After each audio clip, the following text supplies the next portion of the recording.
చక్కని సీతకి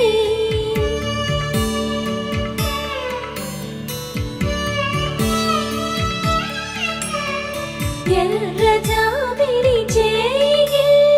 రాముడేడని అడుగుతుంటే చూడలేదని పెదవి